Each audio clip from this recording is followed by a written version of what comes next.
design on the future plans, on the future also interventions by different activists, by different also civil society stakeholders, and also to discuss the commitments of each stakeholder to make these agendas implemented, to have them implemented on ground. Can we move forward?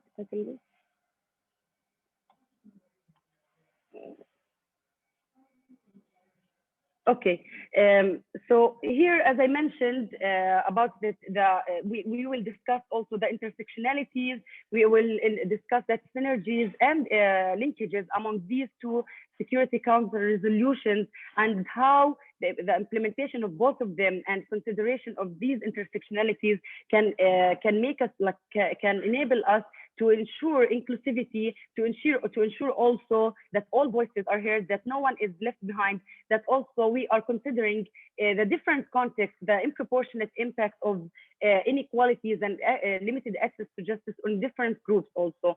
And we have witnessed also an increased interest and desire by the younger generation to be part of this global movement, to take also the leadership, to take the co-leadership with the wider generation to achieve peace and also equality. Given also that in countries of conflict, most of the majority of the population are youth, and they are the most impacted with women and girls by these conflicts. So it would be also important to consider their priorities and their needs, and this will not be done unless they are at the table of decision making and policy making, at the table of designing these plans and agendas for the future of their countries. So this Youth, Peace and Security was the first Security Council resolution to emphasize and to recognize the importance that young people play in peace building and the promotion of peace and equality. Can you move please to the next slide?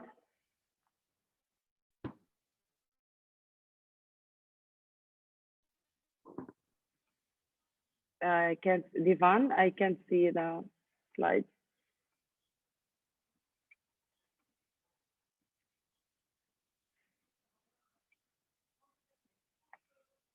Oh, okay. Hold on. So yeah, I don't know. Okay, it's all right.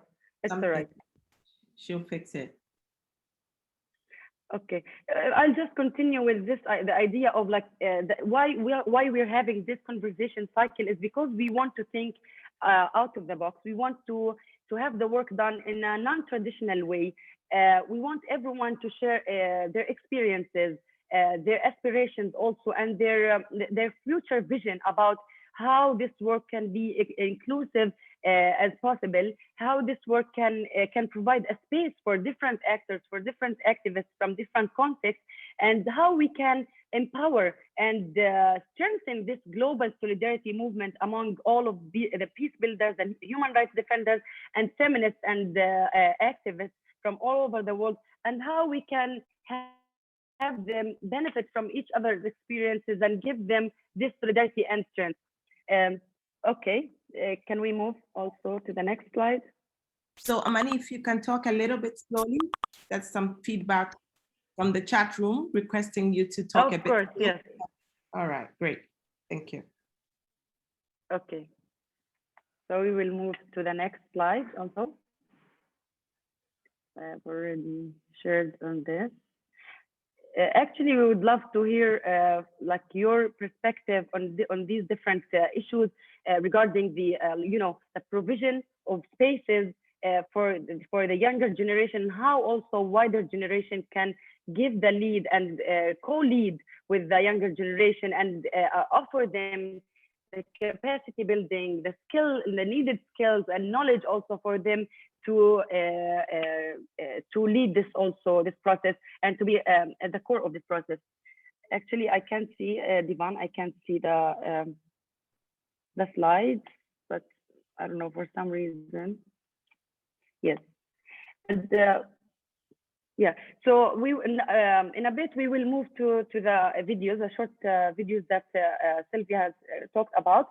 But it is also important to reflect on what commitments duty bearers have, and how we endorse, how we can urge them and endorse them to be responsible to these commitments, to implement their commitments on ground on different levels, also to discuss a little bit on the advocacy level. So later on, and Sylvia, of course, will lead you on this. We will have, as mentioned, we will have a board for you, a wide space, although it is limited in a screen, but it is really wide. It can include a lot of ideas, a lot of input from your side that we can really build on, to talk about accountability measures, to talk about the responsibility of civil society, the responsibilities also of government, of societies, of different stakeholders, to work together in order to promote the implementation of these both agendas. So now we will move to the two short videos, and then Sylvia will lead you to the other section that we have. Great. Thank you. So, yeah.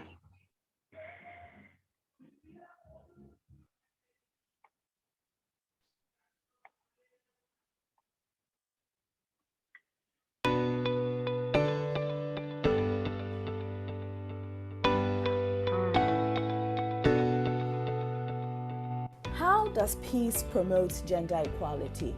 According to UN Women, women's participation in peace negotiations stabilizes the peace process by 15 years.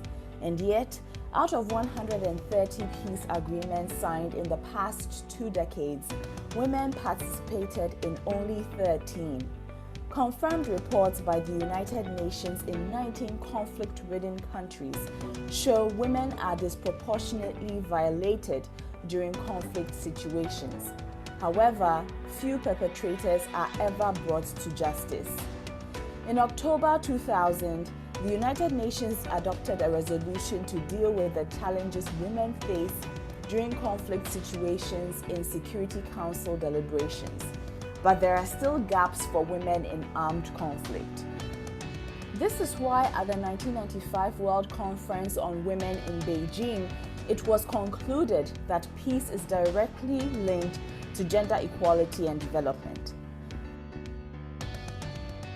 Establish educational programs for girls and boys to foster a culture of peace, tolerance, and non-violent resolution of conflict. Protect the safety and physical integrity of refugee women, migrants, and internally displaced women. Investigate violations of their rights and bring those responsible to justice. Ensure that survivors of violence have access to justice and are provided with adequate mental and health services, including sexual and reproductive health.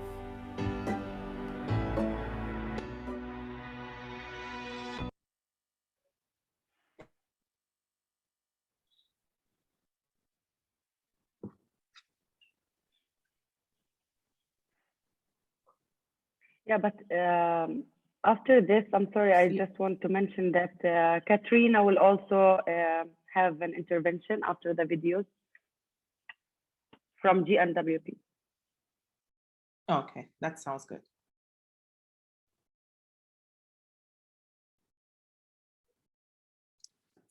Some people around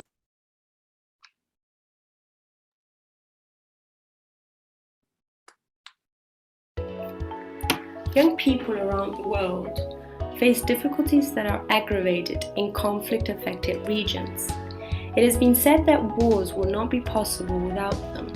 Just like women and children, young people suffer from conflicts in unique ways. However, beyond their status as victims or perpetrators of violence, youth has been recognized throughout history for believing in utopias, changing paradigms, denouncing things that they consider wrong, defending human rights, innovating, and demanding the end of armed conflicts and wars. At 1.8 billion, today's young generation is the largest the world has ever known.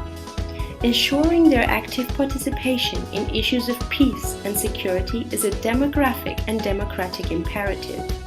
It is also a way of preventing their marginalization and engagement in armed conflict. Both their present contribution and their potential for the future must be valued and recognized as a vital element in building sustainable peace and also for countering violent extremism.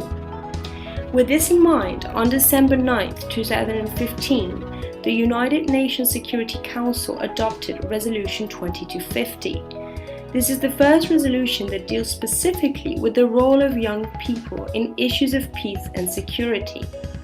But what exactly does this resolution say? Why does it matter? How can young people use this resolution to build more peaceful and safe societies?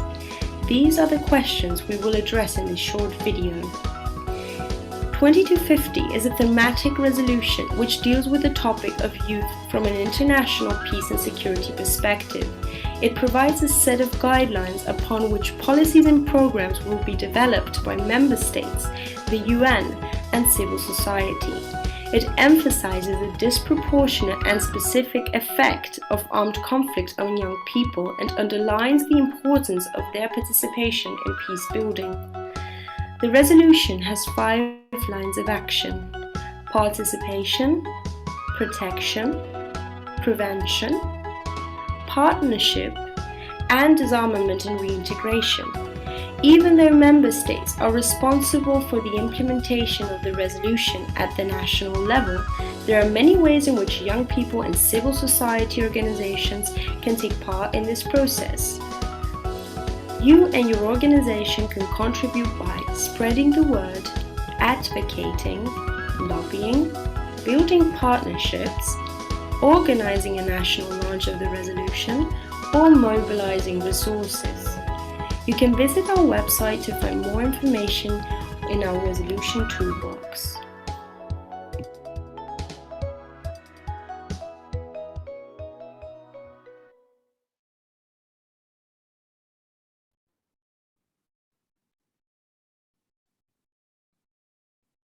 Great.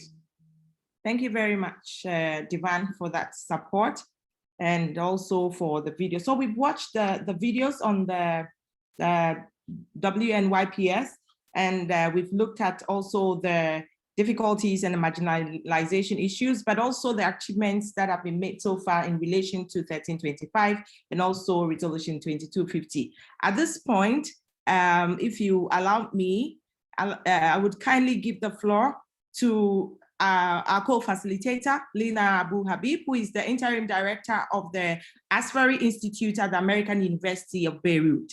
So Lina, you have the floor to make a few remarks, and then we can get into the Jamboard asking participants to provide some insights and inputs into the conversations. Thank you. Thank you so much, Sylvia and Amani. Lovely to see you both. I'm just going to make a couple of comments on the Women, Peace and Security agenda and on the issue of news, grounding this in the experience of the and the context of the MENA region. And I'm just going to make ask a few questions, and if we, and perhaps see if people in the room would like to discuss it. I think from a feminist perspective, we have several issues with the mainstream way in which we look at women, peace and security. Number one is who is entrusted with the agenda, and oftentimes those who are entrusted are regimes and the opposition. So in a way, parties, protagonists in conflicts that are patriarchal, that do not have women on the agenda. So that's the first one. The second thing, at least in our context, which are incredibly militarized, the militarization of our context is based on toxic masculinity. It's based on the gender binary. It's based on condemning, sanctioning, oppressing everything and anything that is not gender binary. That is another, which takes me to my third issue is who gets to be on the table when that table materializes. And we know that for this table to materialize, it takes a lot of, it's a very painful process. But who gets to be on the table? Not the young people, not the LBQ community, not the migrants. And, you know, Huri is here, so she's heard me say this like just 10 minutes ago. But all of these people do not get to be on the table because they have been objects of oppression before the conflict, during the conflict. So that's the third thing. What are the mechanisms that will make sure that either they get to be on the table or actually turn the table around, because that table is not conducive to inclusive peace. That table is only a table, oftentimes, again, many times in our region, that table is only a table where you can divide the cake rather than get to real peace. And then lastly, you know, the trivialization of sexual violence, of gender-based violence, remains the case even until now. So what is it? What is it that needs to be done more of? Again, at least in some in several regions, including mine and Amani's, what is it that can be done so that so as to challenge more forcefully this trivialization of, because sexual violence and gender-based violence is also trivial pre-conflict and during conflict. So, you know, these are the kind of nagging points. These are the nagging points that keep coming when we talk about youth, when we talk about, I mean, and again, let me repeat something. When we talk about youth, it's not homogeneous. And I think we've been pushed in our minds to think about youth as this one category where everybody looks like everybody is the same. Youth is also a diverse category. So how do we make sure that we're really talking about not just inclusion, but actually shifting the needle and influencing the shape of the agenda, the shape of that table, and what gets discussed on that table. Thank you, Sylvia, and again, thank you, Amani. Thank you so much, Lina, for this very, very important questions that you have raised. Already, this is beginning to shape our thoughts in the conversation regarding what it is that we want to do. What can we do to ensure that we continue to promote women's involvement and participation in the peace processes, but also regarding the youth. And I think I like the point you raised about the fact that, yes, we not have to be thinking about the youth as this homogeneous group. So I think with the background and the details that we've heard from Amani, but also from Lina, it gives us a good sense to get into the point of setting the tone for a discussion.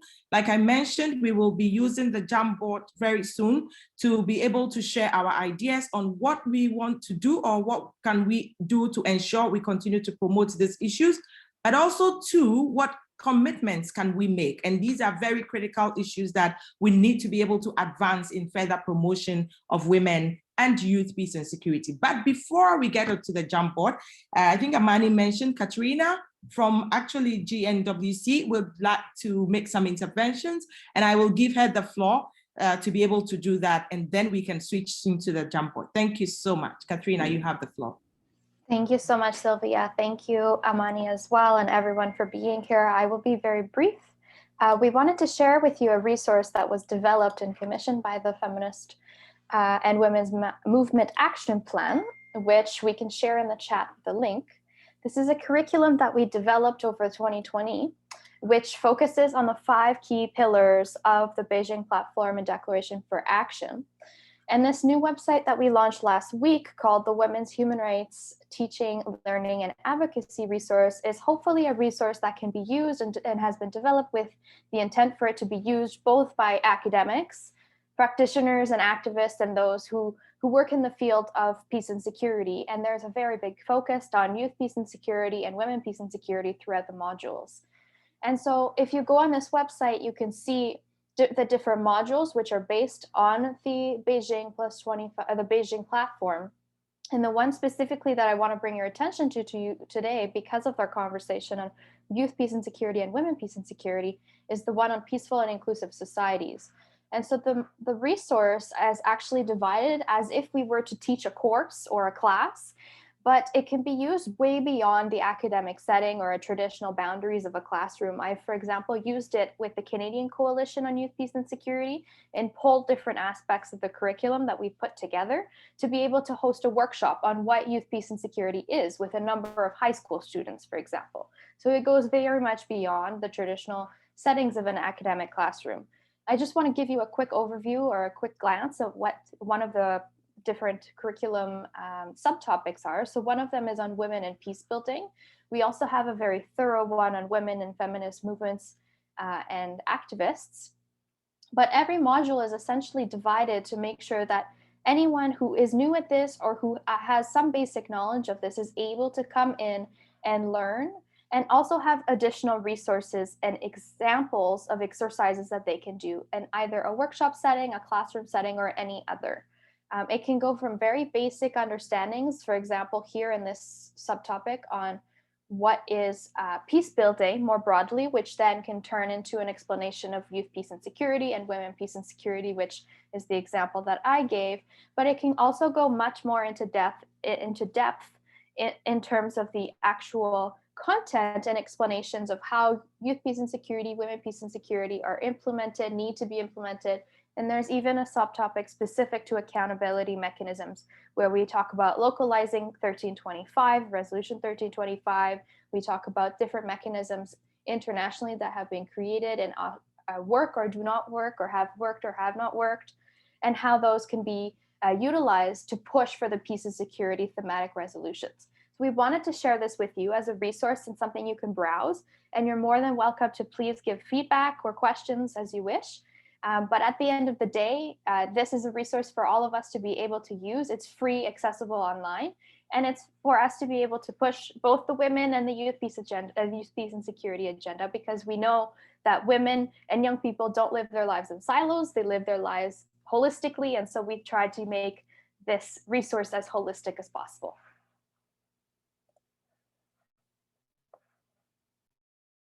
Great, thank you so much, the Executive Director of Learning,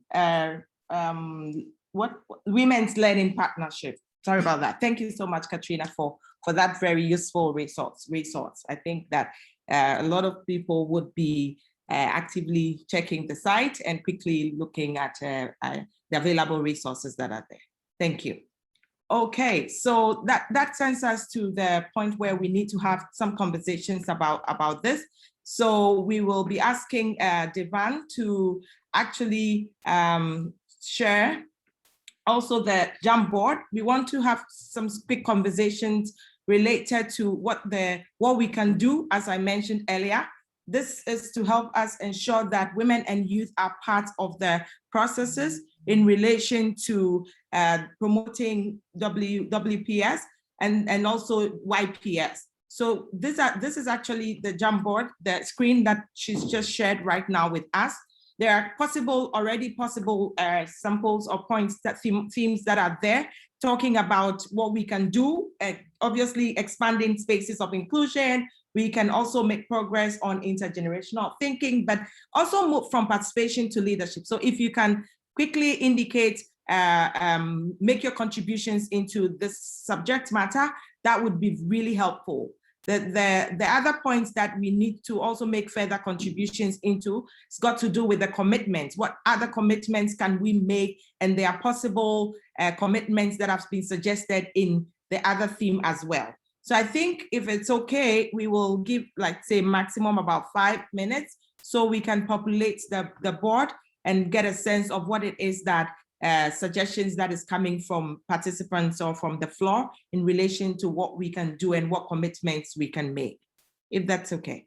So I think I'd leave it here for about 5 minutes, and then we can have a sense of what the contributions are later on, and then get to also get other participants to speak and contribute to the conversation. Thank you. If you want to do that, please use your hand raise button, so then we can refer to you or make reference to you to speak. But in the meantime, we have 5 minutes to be able to populate the board. Yeah. Thank you. Yeah, it would be great if you follow the link that Devan just shared on the chat, because I see that only more than 17 people has joined. So it would be great to have your contribution to this. And of course, you can also mention what can be done differently based on what have been done also during the Generation Equality Forum and Generation Equality campaign, and other also international platforms, regional platforms, and based on your national experiences as well. So talking about the inclusion, we mean here not only youth.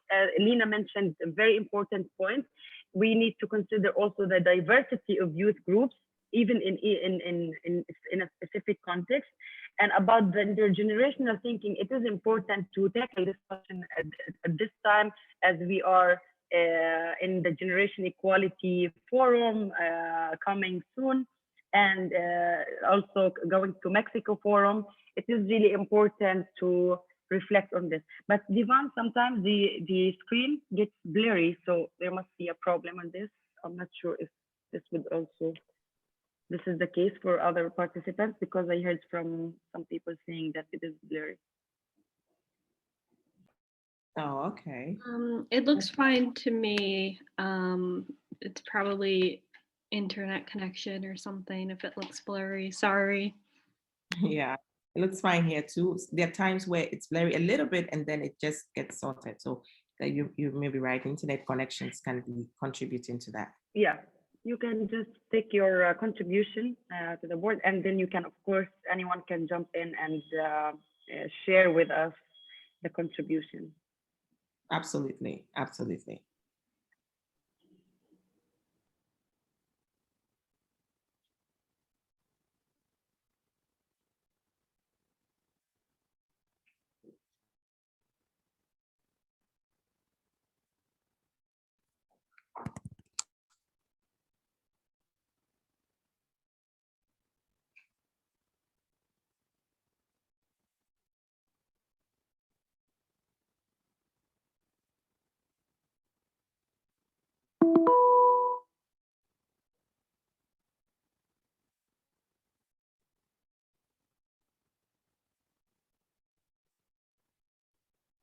Okay, so I see that lots of contributions are coming in already, which is great. And I'm also noticing that there's a hand already up to speak quickly to the subject. So I give the floor to actually Fasijana to make contributions in this regard. So if you can introduce yourself and let us know where you're coming from, and then you can quickly speak to the subject you want to do that. Thank you.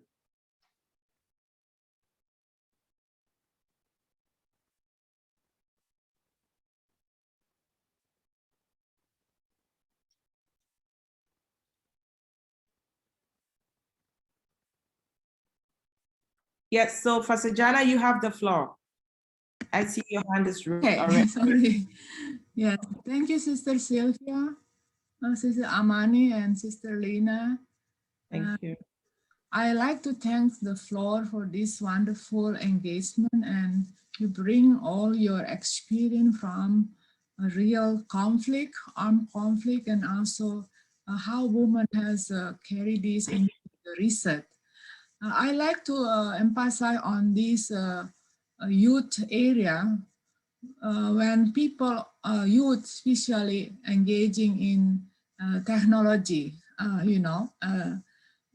information technology, and how this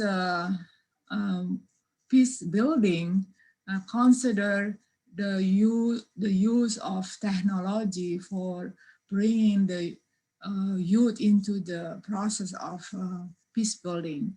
I like to just raise this concern. Maybe some of colleagues from this gathering has done the research, because using the media, social media can also be very worse for increase the violence and conflict and hatred.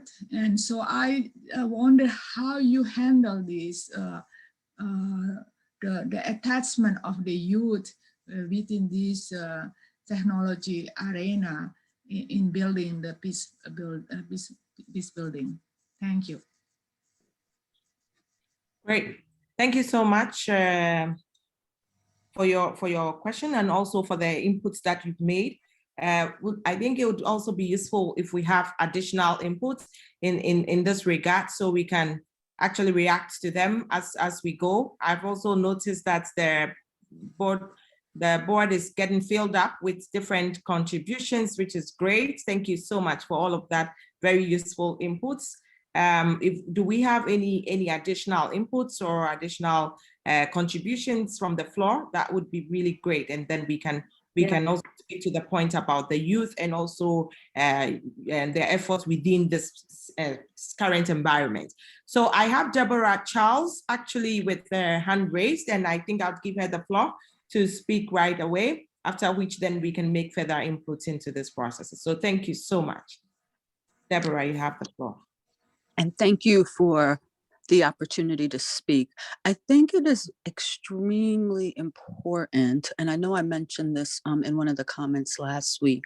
I'm not sure what the UN is doing regarding men. I've not heard of a UN men, but it may be time for a UN men, because there are certain, as we know, when we're dealing with men, we have to be realistic here. Men listen to other men. Men are conditioned from the time that they are very young to start filtering out women. And then it becomes instinctive. So this is a conditioning that is happening their whole lives. And unless we get them on board with a more holistic thinking, this problem is never going to stop. There are little boys right now, as we speak, still being conditioned in that traditional patriarchal sexist way. That conditioning must stop in order for us to make progress. Penalties when crimes are committed must be harsh and swift, because the way men think too, and this is true of people in general, but in particular with men are win and loss only, win and loss. So if you win, it doesn't matter how you win. There is either win or lose. Win is, I got away with the crime. No matter how convoluted the legal process may have been, in the end, they got away with it. And the thing with men is that if one man does something horrific, then they have a competition with each other. The next man wants to do something even more horrific. So it's a thinking, it's the way that men think that we need to work on. And so when we talk about women and young people, that young people has to include men. If we don't include men in these conversations, we're not going to make the progress that we need. Albeit that, yes, I know we need to include more women in these conversations as well. But if we don't include the men, and if we don't embrace the way that they think in order to make these changes, it's going to keep going around in a circle. Thank you. Thank you so much, Deborah, for raising that very important subject matter. It's very, very important that, of course, the idea of UN men is very interesting. And I think that, as you rightly mentioned, like, people gravitate towards their own. So obviously, like, we need to be practical. Men listen to men, and obviously it's important that we get them on board to be able to facilitate and also enhance the processes of promoting WNYPPS in this regard. So thanks a lot for that really important contribution. At this point, give the floor to Patrice Wesley Cole, who wants to make a quick contribution. But I see that the board is actually filled up already with very useful contributions, and we might just take a chance to just go through some of them quickly. But Patrice, you have the floor, and once you're done, we can just go over a few of the comments or the points that have been placed in the boardroom. Thank you. Thank you very much, Sylvia. Yes, I'm Patrice Wellesley Cole, and I'm in various organizations, such as Rotary, GWI, Graduate Women International, and CVVP, Community Voices for Peace and Pluralism Africa. My point is this, that education and peace go together, they're interrelated, and peace needs to be taught as part of the syllabus in schools to young men and women, children. I see the point about conditioning that our previous speaker made, that children are not conditioned to be fighters. They can be conditioned and taught about peace globally. And as I say, the partnership that the UN has with Rotary, GWI, and many other organizations, this can be done through NGOs in the school, in the syllabus. Rotary and the UN promote positive peace. And that is about our structures, our institutions, our attitudes. And this is how, through education at a young age, children can learn about peace, that it is sustainable, and it leads to good, beneficial societies and better people. So really, it's all about positive peace and inculcating that from a young age. So thank you. Great. Thank you so much, Patrice, for highlighting that very important point about education and peace going hand in hand. And of course, talking about peace education for young children. In this regard, starting the process of nurturing their whole idea of peace in schools, within the structures and processes in schools, in order to strengthen and enhance their engagement around YPS as well as WPS. So thank you so much for that very important point. I do not see any further hand up, but I quickly just want to thank everybody for putting their very thoughts and ideas in the boardroom in relation to the subject matter, as in what can we do? And I see a lot of points here. Educate families and youth. Issues related to education are popping up very strongly. Creating teaching opportunities in various teaching modules in schools have also been reiterated. Talk about the life values and expand youth creativity. That is also very critical. I see other points here talk about provide trainings on inclusion and diversity, which is very important. Points in relation to moving from participation to leadership. This is we cannot belabor the point on this. It's very important that we do this. It talks about, there's also a point on going to the grassroots level and explaining what is needed in terms of their participation of the youth there. And that is critical. We have to be able to establish a very good link between what is on the ground, grassroots level, with what is at the policy level, especially balancing theory and practice. And I think that is very critical for our conversation. Already I see another hand, Nandini Tanya Lalmoon, and I want to give you the floor for your quick contribution. Thank you. Thank you, Sylvia. Greetings from Mauritius. I am Nandini Tanya Lalman from Mauritius, and I am a UN Religion Fellow at Outward Action International, speaking on behalf of the LGBTI Caucus, a cross-regional group of over 300 organizations from every region of the world. My contribution is that we need to ensure a people-centered recovery from COVID-19, specifically to address healthcare access and equity issues facing women who live at the intersection of discrimination based on several factors, such as sexual orientation, race, ethnicity, and religion, specifically for those coming from minority groups such as migrants, refugees, and asylum seekers. Thank you for your consideration. Great, thank you so much for that input. I think also very critical. Again, that is also in addition to further contributions that have been made about active work to create safe environments, including for persons, for LGBTQIA, and the youth as underrepresented population of the youth are often left out from these conversations. So obviously, very important point in that regard. Miri Sharon, you raised your hand and I want to give you the floor right away. You have the floor. Thank you. Thank you so much. I'm so grateful for this opportunity. I'm here with Women Wage Peace from Israel. And I just wanted to mention two things that we find is very difficult to overcome in terms of obstacles to women's participation in peace. First, it's really the fact that women are excluded. It's men who are in the negotiation. The negotiations are often held in secrecy. Women are not invited. And it's very difficult to make the case to let us in. And the other thing, which I would be very interested in your views, is really how to manage perceptions. I mean, people are so used to certain stereotypes and ways of thinking of the situation that they are really stuck. The perceptions of do we have partners for peace or not? And this is another thing that we're really trying to change through positive communication and using feminist and listening to each other and talking to other women. So this is what I wanted to share. Thank you very much for the opportunity. Great, Sharon. I mean, Miri, thank you so much for also that very critical input, and also the question about perception. Perception, I mean, has a big role to play in all of this, and also creates a lot of challenges in terms of the work around WPS as well as YPS in this regard. So thanks for that input.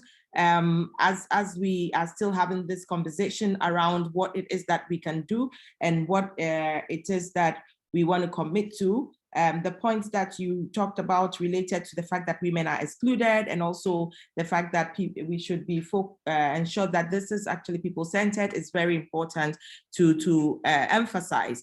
I wanted to bring into the conversation Lina. If Lina is with us, Lina Abu Habib, is she with us? If she can maybe come back into the conversation with some further insights and comments into the issue that was raised by Miri around perception, that would be great. But whilst we're getting Lina on board, I wanted also, I've also noticed that there was another hand that was up, and I didn't want to ignore that. So I wanted to give the floor to, okay, I see the hand is gone. It's gone now. I don't have it anymore. So Lina, if you are available, please feel free to make your intervention, please.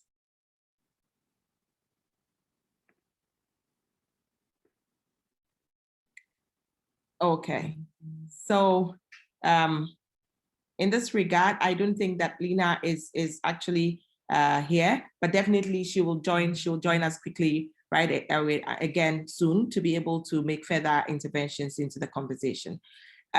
I wanted to just take a chance. I'm looking at the time at the moment, and I wanted to take a chance for us to be able to go to the other theme. It's we can be able to read everything on the board, but this is something we pull together and share with you. But the topic that we have in terms of the theme, in terms of the commitment, is the other theme. So Divan, if you don't mind, you want to just show the screen in relation to the other theme.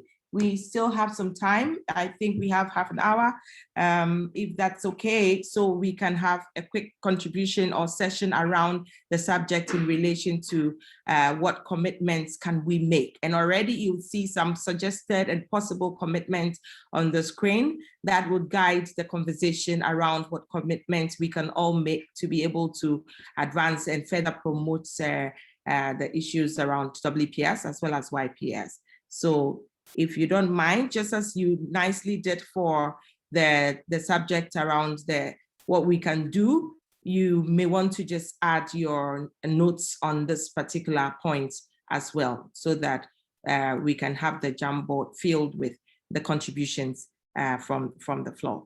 But in the meantime, if there are still further inputs and thoughts that we want to make, I'd be happy to pick it up and also get participants to speak and share their experiences and insights into this.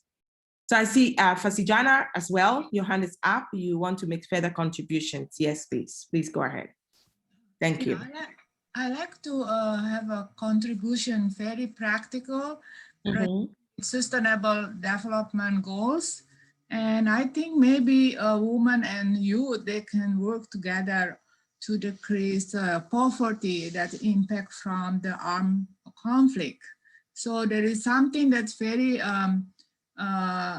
practical that they can work directly. So both parties while in the conflict can work directly on this issue of how to reduce poverty. Thank you. Okay. Okay. So you were talking about issues around collaboration or strengthening, working together on the subject matter, please, if you can explain. You know, collaboration and working together, because collaboration in the form of action is the good way for building peace. And Resolution 2250 was issued in 2015 when Millennium Development Goal was just finished. And so now we are entering Sustainable Development Goal, which is we need to include this process into this resolution. Okay. Thank you. Okay. Thank you so much for that, important point. I think that having brought in the subject around the MDGs as well as the SDGs, very critical points you raised in there to be able to ensure that we are looking at the interconnection with all of these frameworks. And I think that is very, very useful. I think that the board is being filled, but in the meantime, Zareen Babu wanted to make a point. I think I saw the hand up, but it went down. But I see in the chat room that he wanted to say that the requirements varies from community to community. So we need to research what is needed in particular community, then guide them how to proceed, choosing a woman leader to lead the way. Obviously, research is critical to these processes, definitely. And one particular— Yeah, that's what I wanted to say. Great, please go ahead. No, that's exactly what I wanted to say, is that a lot of times we go saying what they should be doing, whereas in a community or wherever you're going, they may have their individual problems that they are not being able to deal with. So we need to listen to where in the community. We need to go and train people there how to build peace, understand what is happening in that guidance, and hopefully choose a leader so we get a woman in the leadership position. Thank you. Okay. Thank you so much for that contribution. If I got you correctly, you were talking about the connection between research, but also capacity building and also guidance to be able to choose the appropriate women leader in this particular space. And that is very, very useful. Thank you so much for that input. So again, we feel free to use the chat rooms to make further contributions, but also if you want to speak, feel free to raise your hand so we can call you to be able to do that. And I think the way it's going for us to have a very engaging conversation, it's very important and very useful in order that we are jointly looking at the relevant issues that we have on the floor. So I see Nandini Tanya Lalmun. I hope I got it correctly. Your hand is up again, and I'm happy to give you the floor. Thank you. Thank you, Sylvia. Yes, you got my name correct. We have all been alarmed when Turkey announced termination of being a party to the Council of Europe Convention on Preventing and Combating Violence Against Women and Domestic Violence. This action comes at a point when concerted international action and commitment to end violence against women and girls is more important than ever. And as UN Women is seeking to mobilize even greater multi-stakeholder and cross-generational action on this issue, with the women's movement being key in these efforts. So my contribution would be that we should urge Turkey to reconsider its withdrawal, especially in the aftermath of COVID-19, where gender-based violence and intimate partner-based violence have become shadow pandemics. Thank you. Thank you so much for that call. I think that it's not, particularly right at the time that the call is coming, definitely issues of violence against women, and within the context of conflict-related issues or conflict-related violence, sexual violence, amongst others, are very important issues that we have to bring into the conversation while we look at the various commitments that we want to make ourselves, but also government, civil society organizations, among others in this regard. Thank you so much. So at this point, I thought I saw a hand, but there's no hand again in this regard. I see a few comments or inputs that have been indicated on the commitment section of the Jamboard. I will encourage you to further fill it just like you did with the previous points around what we can do. Already I'm seeing the specific points around using the online platform and social media to engage in these processes, I also see the point about lead by example, very important, modeling the change we wish to see in this world. And I think that we definitely will have to model that, because we know the change that we want to see. And I think that is very useful. So I still continue to encourage you. I see a hand up, Princess Nwafo. You want to make a contribution to the conversation, and for that matter, I'm excited to give you the floor. Thank you so much for this opportunity that you've given me to talk. So as a young person, I'm 17 years old, I was able to be involved with what's going on now with NGO CSW through signing up and applying on an online platform. So I think you just mentioned it, but I can't overemphasize the importance of social media when we want to engage young people.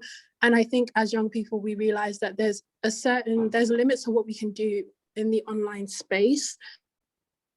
And therefore, if we are creating spaces for young people, not just creating them, but letting them know where they are, like where they can go to access these platforms and spaces, but also making sure that they're being given the opportunity to engage with people who can actually, or who have the power to sort of make our suggestions come into reality through policies and other concrete forms of documents, paperwork, things like that, that will allow our suggestions to sort of become realized. Yeah, thank you for letting me talk.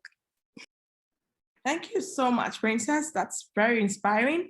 Obviously, hearing from you as a young person makes it very interesting in terms of strengthening their efforts at working on these issues around WPS. And I think that you nailed it right there about creating spaces for young people, but also showing them where to find what. And the point about encouraging them to participate and also be part of the processes, it's very, very important. And we need to take cognizance of these very useful points that you've made. Very much appreciated.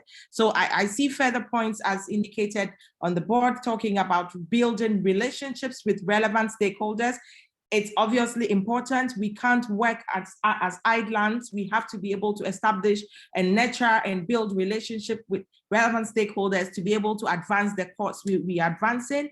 If we have to lobby, if we have to advocate, it definitely would come with engaging with relevant stakeholders. And it's important that we map out the stakeholders and see who is relevant, who is influential, in terms of power and all of that, so as to be able to utilize the relevant stakeholders in this regard. Build coalition with like-minded women and young people. Very much important. Networks have to be established so that we are able to work together on this subject. And also the points as emphasized to advocate with like-minded organizations is similar to the one that was raised earlier. So I also see another point about work in school, communities to educate children in relation to inclusion and also respect for girls, very important, and create exemplary, complementary and peaceful relationships. So complementarity in this regard is very critical, and we cannot belabor the point at this point in time. So I want to still give the floor to one or two persons to be able to make some additional input. Looking at the time, we still have about 20 minutes to go. And so before my colleague Amani comes in with further information or insights into the WPS Humanitarian Action Compact and also the Mexico Forum, I want to give the floor. If participants want to make additional contributions, feel free to do that. In the meantime, Kayla would also be giving us some additional information on resources around advocacy. And so we will have that within the total period of 20 minutes as we have left. So while we are still looking at having to have participants contribute to this discussion, let me mention that the points, the board is filling up quickly. There's another very important point that speaks about rights op-eds related to the importance of WPS and YPS based on discussions with communities. So obviously, we need to be able to highlight and continue to highlight the importance of the issues surrounding WPS as well as YPS. That is the point that is being emphasized over there. And then continuous learning and sharing, continue to learn and challenge ourselves at the workplaces on education, diversity, and inclusion. So that is also another thing, the workplace, the work environment in relation to issues surrounding the subject matter. And I think that the point is well made on that. There's another point here around for government in terms of commitment.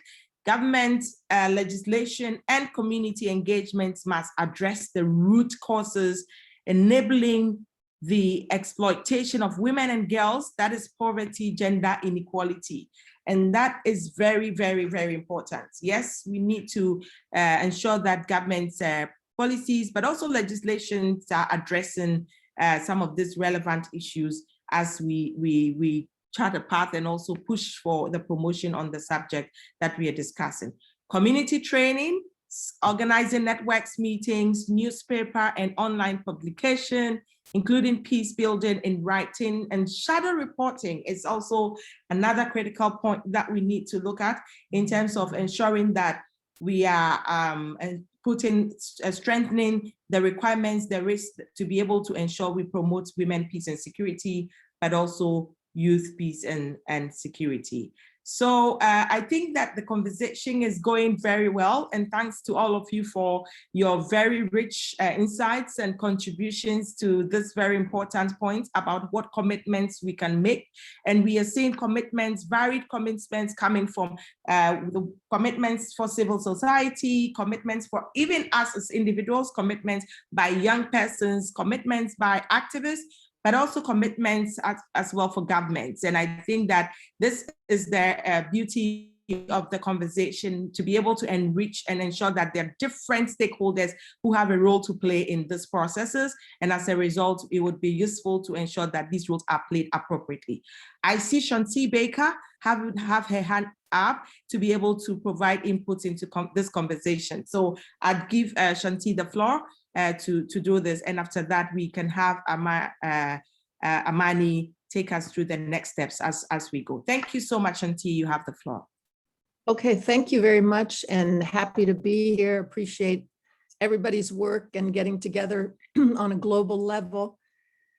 I continue to emphasize prevention and education because unfortunately I am the mother of a murdered daughter, and I feel if teachers and educators and families, including myself, were prepared to understand the dynamics of male-female relationships on this earth.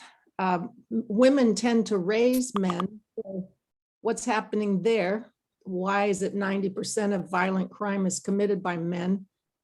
You know, there's so many intersectional factors, but I think if we can go into the schools, if we can go into businesses, if we can personalize how important it is to emphasize the health and well-being of children, there's so much to be done. It's hard to really focus, but I think we've got to get into the schools. We've got to get with people and families. We can have 1,000,001 organizations, but we still have to get with people to help boundary skills, learn how to say no, learn how to accept no. In my daughter's case, it was an attempted rape. She said no, she wasn't raped, but she was killed. So, you know, I don't want that to happen to other people. And unfortunately, the facts I've gotten from this conference are really dismal. So good luck, everybody, and keep doing what you're doing. Thank you. Thank you so much, Shanti, for sharing that experience with us and also making further contributions to that effect. So sorry to hear that about your daughter. And this is all what it is that we all are working around the clock together to prevent. And you said it very well. I mean, get to the schools, teach people, show them how to say no. And I think that is very critical in these processes. We need to be able to get and bring in and ensure that young people have an understanding of when and, I mean, to say no and how. And that's very, very, very important. Sorry about that once again. It's unfortunate and sincere condolences about that with respect to your daughter. But in the meantime, I see that people are sharing inputs in the chat room, and I've seen that the board is also filled with contributions. We've kind of read some of it already, and also we are running against time. So I think that I want to, at this point, thank you all for your contributions and your inputs, very useful.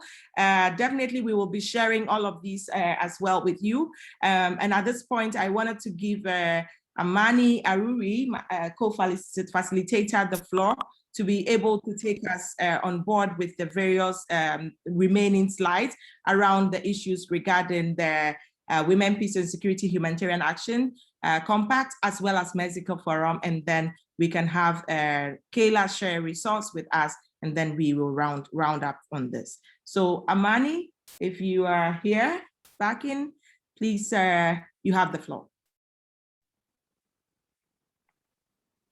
Yes, thank you, my dear. And I'm so sorry for Shanti's experience.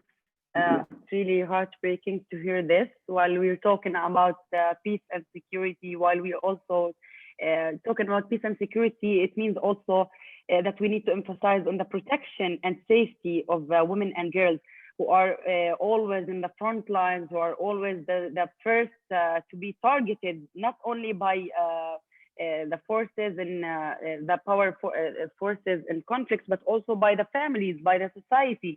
The first one to blame, the first one to stigmatize, the first one to,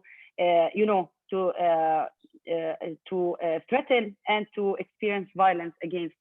So in this regard, in 2020, it was a milestone to start putting all the plans, the theoretical framework, and the commitments from different stakeholders into one compact, which is called Women, Peace and Security and Humanitarian Action Compact, which was initiated by the UN Women and also led by the government of Mexico and France, including also civil society sector, private sector, government sector, and other networks also from different fields, but mainly those who are focusing on achieving and promoting women, peace and security and humanitarian action work. So this compact came as an outcome of the Generation Equality Forum, and it mainly aims to create linkages between the Beijing Declaration and Platform for Action and the 1325 Security Council Resolution on Women, Peace and Security, but also it focuses on also creating linkages and synergies between Women, Peace and Security Resolution and Youth Peace and Security Resolution, recognizing the important role of young people to also promote peace and achieve peace in their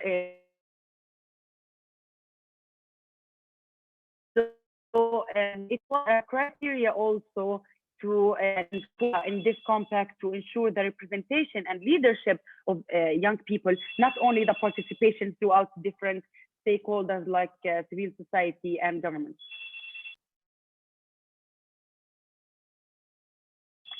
I'm so sorry.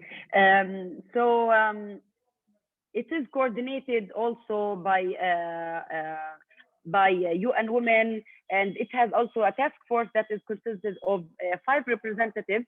One is me, myself, representing youth sector. We have a representative from CSAG, the civil society also sector. We have a representative from Mexico, from France, with also the Secretariat UN Women.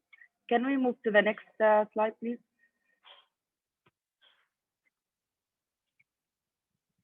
Divan is here. Can we move? Yes, just there. Yes. So this also we worked also we received many letters and applications from different stakeholders, and now we already formed or established the board members or the board membership, which had really specific criteria for those who committed or are committed to implementing women, peace and security or humanitarian action, but also who are willing also to create synergies and linkages with other stakeholders and to invest also in the capacities and resources of other stakeholders.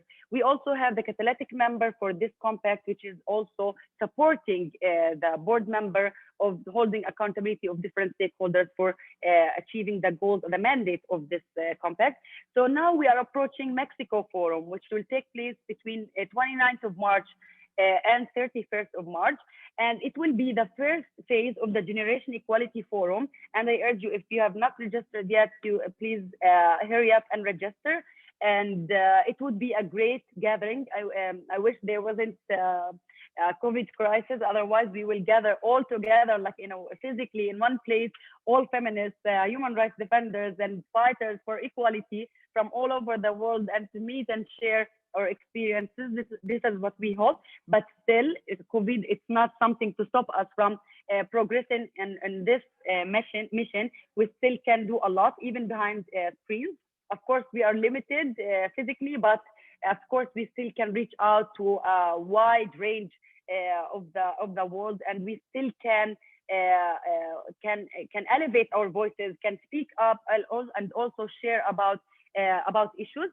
And of course, it would have different stakeholders, as I mentioned, but also it is important to bridge these gaps in the communication between, for example, the private sector and civil society organization, to bring them all together for a common goal, to discuss shared values, to discuss commitments that will benefit everyone in their communities. So it would be also an assessment for the work has been done on the feminist movement level, and also the government, and to hear back from the stakeholders, for governments to hear back from stakeholders on what should be done differently, and to assess the extent of inclusion of everyone on the policy level, on the decision-making level, to ensure also that these decisions and legal frameworks are all contributing to the achievement of peace and security, that will especially for women and youth. Okay, can we move to the next one? And of course, in the Mexico Forum, it will not be, as mentioned, it will not be only women and youth participating. They will lead, and they already they are already being invited to moderate sessions, to lead sessions, and as Beijing also Youth Task Force, which was also renamed to Generation Equality Global Youth Task Force, initiated or established in 2019. We have been working as a youth task force comprised of 30 young people from all over the world to contribute to the design and planning for the Generation Equality Forum. So there has been an effective and also a true engagement in setting up for this Generation Equality Forum, not only to participate as speakers, they're also during the event. So this is important, and this is a positive indicator that youth are moving from participation to leadership, and we want to generalize this experiment.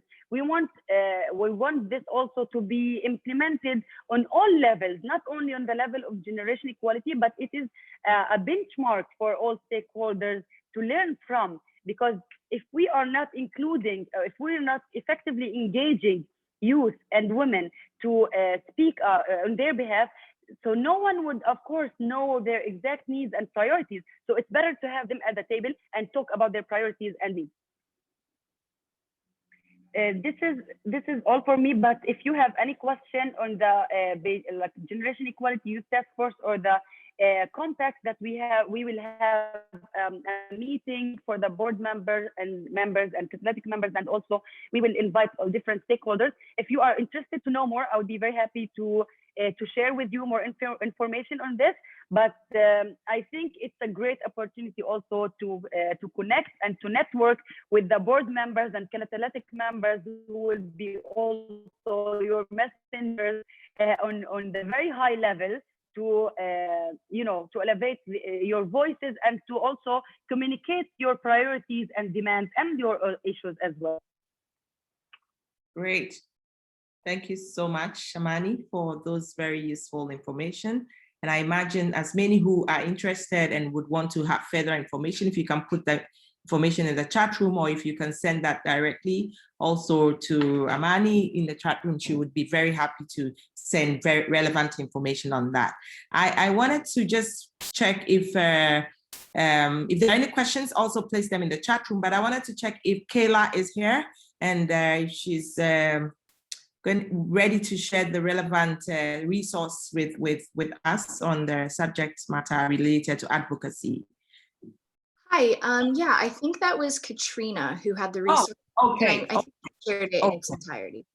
Great, all right, so that has been done already, and thank you so much for that. So if there are any questions on the Mexico Forum or on the WPS HA Compact, feel free to please put them out there in the chat room as well, or you may want to ask them or quickly send it also directly to Amani in this regard. So I think that brings us to a close on this particular session. And I wanted to, first of all, thank the co-facilitators, Amani Aruri and Lina Habib, in this particular regard for the very, very support and also the contributions that have been made in the process.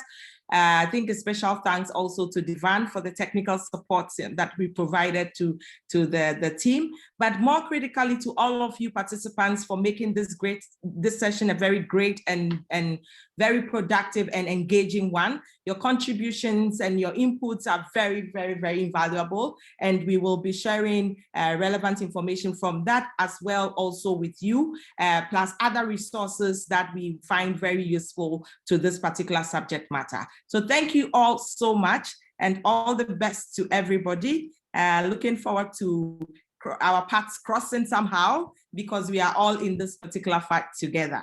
Thank you so much, everyone, for this opportunity. Many thanks, all everyone. Great, all the best. Thank you. Thank you. Okay. Thank you so much, and goodbye. Goodbye. Goodbye. Thank you.